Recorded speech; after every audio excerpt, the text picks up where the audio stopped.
Hey guys, we're just going to review how to plot a graph using Microsoft Excel.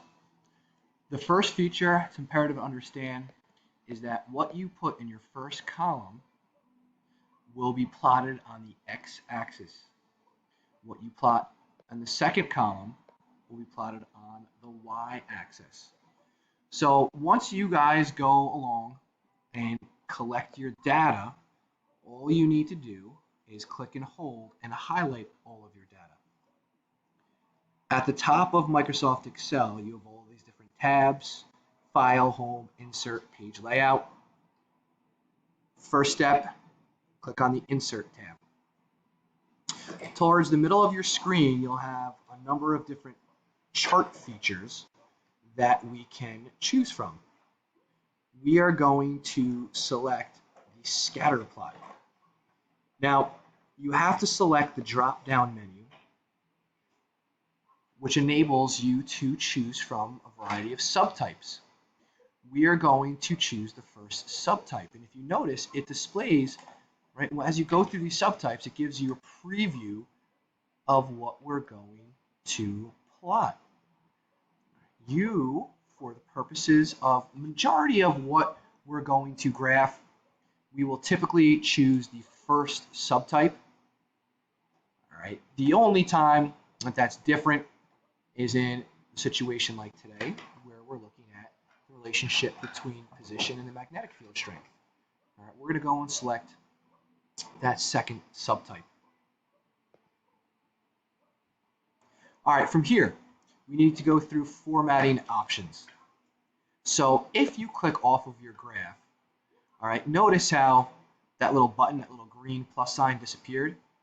All right, so once you have that, or once you click on the graph, the options you have to format the graph are all contained within this little button here. And if you know the chart elements, right, once I hit that plus sign, I'm going to go to Axis Titles, and I'm going to label or check off my horizontal and vertical titles.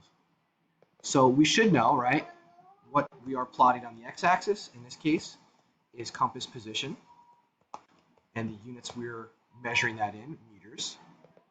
And the axis title for the y-axis, magnetic field strength, which we are measuring in Tesla.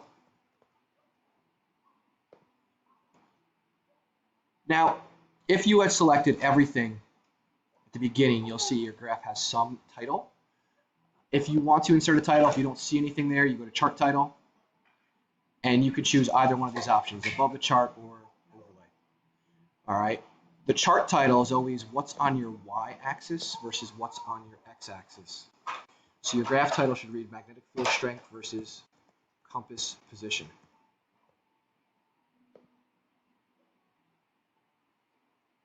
And we're just about done.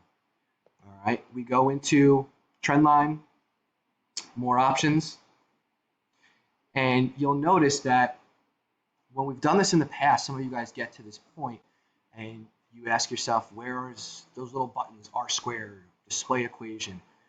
When it goes to format trend line, you'll notice there's these three icons at the top.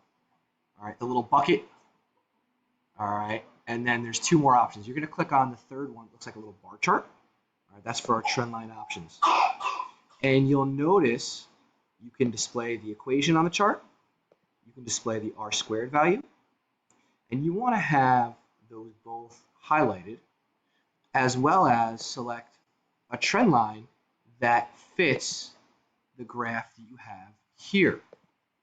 All right, now, that is pretty much it when it comes to graphing with Microsoft Excel.